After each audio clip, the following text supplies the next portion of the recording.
কি রান্না করব ভাবতেই পারছি না। ঘরে সবজিগুলো রয়েছে, এই সবজিগুলো দিয়ে একটা সবজি আলু দিয়ে একটা গামাখা তরকারি, আর করছি উচ্ছে বেগুন কুমড়ো আলু দিয়ে একটু ভাজা ভাজা। এই হচ্ছে দুপুরে রান্না। আজকে তো শ্রাবণ মাসের প্রথম না, দ্বিতীয় সোমবার। আজকে তো নিরামিষ খাবার খেতে হবে, কেননা পালন করি বা না করি ঘরে যদি উপোস নিয়ে ব্যস্ত। আমরা বাবা মাকে ভালোবাসি বা না বাসি, বাবার উপোস তো রাখতেই হবে। মহাদেব যাকে বলে, যাই হোক মহাদেবের পুজোর আয়োজন করছি না, কিন্তু করছে আজকে উচ্ছে বেগুন আলু দিয়ে ভাজা। প্রথমে একটু কালো জিরে দিয়ে দিই। এই দেখো প্রথমে কুমড়ো আর আলুটা দিয়ে দিলাম। এবার বাজারে বর্ষাকালে এরকম লম্বা লম্বা করলা বিক্রি হয়, এগুলো ভাজা খেতে দারুণ লাগে।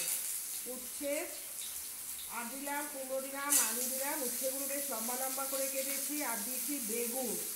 আবার শুনছি শ্রাবণ মাসে নাকি বেগুনও খায় না। কি খাবে আর কি খাবে না, বসে বসে কাজ তো নেই, খালি নিয়ম আর নিয়ম। আগে জানলে শুনিনি, এই জানলে শুনলাম শ্রাবণ মাসে নাকি বেগুন খাওয়া যায় না। শ্রাবণ মাসে তো বাজারে একটা ইলিশ মাছের ছড়াছড়ি। তারপরে বলছে সরু সরু বেগুন উঠেছে।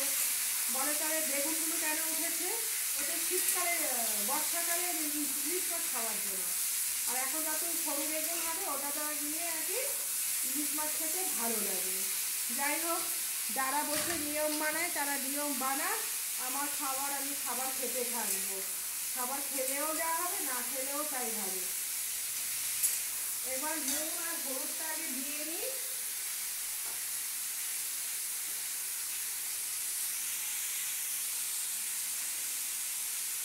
নুনটা দিয়ে দিয়েছি।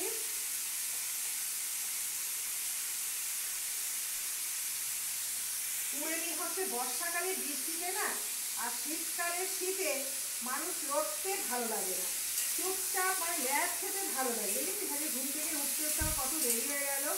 মনে হচ্ছে আজকে আমি 12টা বাজে উঠতে পারতাম।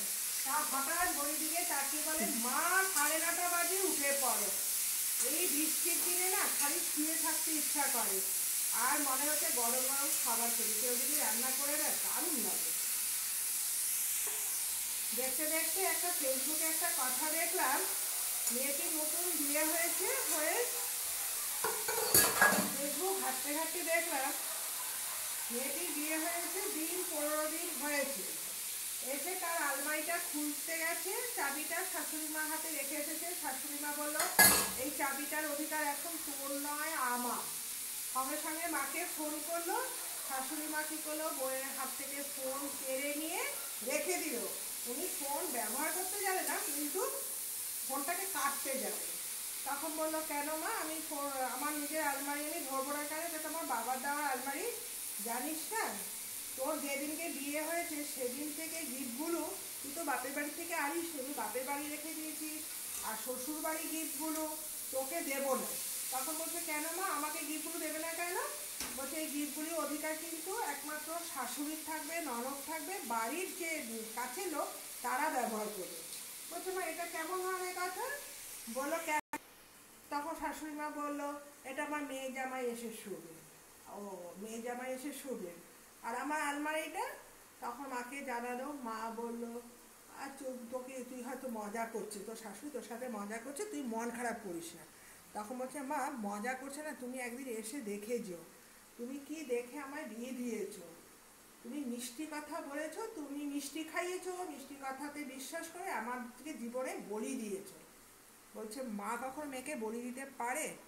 তোমার তো জীবনে হয়নি, আমার জীবনে হয়েছে, তুমি দুদিন যদি এসে পারো আমার কাছে এসে থেকে যাও। তখন শাশুড়ি মা আড়াল দিয়ে শুলো। তো তখন মা শুনতে পেয়ে গেল, ইচ্ছা করেই মেয়েটি চালাক তো, মেয়েটি ইচ্ছা করে বলে মা তুমি দুদিনের জন্য কিন্তু আমার বাড়িতে এসে আমার নতুন সংসারটা দেখে যাও। তখন শাশুড়ি মা আড়াল দিয়ে শুনলো, তুই তোর মাকে কি বলি?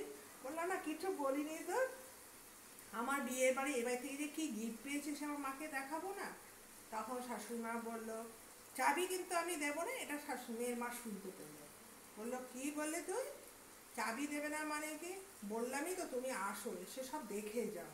আমাকে দুবেলার 4 বেলার মধ্যে সকালে ব্রেকফাস্ট দেয় না, দুপুরবেলা অল্প একটু খাবার দেয়, বলে কি বউ এনেছি খরচা চালাতে পারবো না, বললো আর বাপের বাড়ির থেকে আমাকে 1 লাখ টাকা দিতে হবে। এমনি বললো গিফট না কিছু মানে পণ লাগবে না, এখন বিয়ের পর নাকি মেয়ের কাছে পণ চাচ্ছে। এদিকে কিন্তু পণ নেওয়া কিন্তু আইনত অপরাধ। না না, আপনার মোটা কাপড় মোটা শাড়ি পরে মেয়েকে পাঠিয়ে দেবে, দাঁড়া পণ কী করে নিতে হয় আমরা জানি। এইবার হঠাৎ মেয়ের কাছে পণ চেয়েছে, কত 1 লাখ টাকা।